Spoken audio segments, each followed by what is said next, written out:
સુરતના કતાર ગામમાં સાયબર ક્રાઇમના રેકેટમાં નાસ્તા ફરતા બે આરોપીને ઝડપી લેવાયા. આ બંને આરોપી વિરુદ્ધ લુકઆઉટ નોટિસ જાહેર કરવામાં આવી અને તેના આધારે મુંબઈ એરપોર્ટ પરથી આરોપીઓ સકંજામાં આવ્યા છે. આ આરોપીઓ પાસેથી જુદા જુદા 149 બેંક ખાતાઓ મળી આવ્યા, જેમાં 800 કરોડ રૂપિયાથી વધુના ટ્રાન્ઝેક્શન સામે આવી રહ્યા છે. આ અલગ અલગ બેંકોના 149 ખાતા ઉપર NCCRP પોર્ટલ ઉપર કુલ 417 જેટલી ફરિયાદો મળી રહી છે. આરોપી પાસેથી 4 મોબાઈલ, 2 લેપટોપ મળી આવ્યા.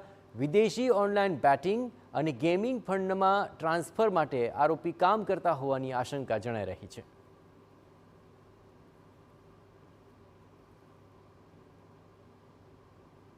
આસમાં જે બે નાસ્તા ફરતા આરોપીઓ છે એમને મુંબઈ એરપોર્ટ ખાતેથી આપણી સાયબર ક્રાઇમ સેલે ઝડપી પાડી છે. અને જે બંને આરોપીઓ છે એ ગેમિંગની એપ્લિકેશનમાં જે ફાઇનાન્શિયલ મોડ્યુલ હેન્ડલ કરવાનું કામ છે એ હેન્ડલ કરતા હતા.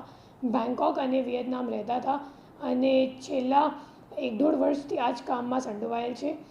એમના પાસેથી અમે લોકોને 4 મોબાઈલ ફોન અને 2 લેપટોપ મળ્યું છે. આ તમામ ફોન અને લેપટોપની ચકાસણી કરતાં અમે લોકોને ખબર પડી કે એમની પાસે હજી 37 બેંક ખાતાઓનું ડિટેલ્સ છે અને એમાં જોતાં 227 NCCRP કમ્પ્લેન્ટ્સ મળી આવેલ છે. અને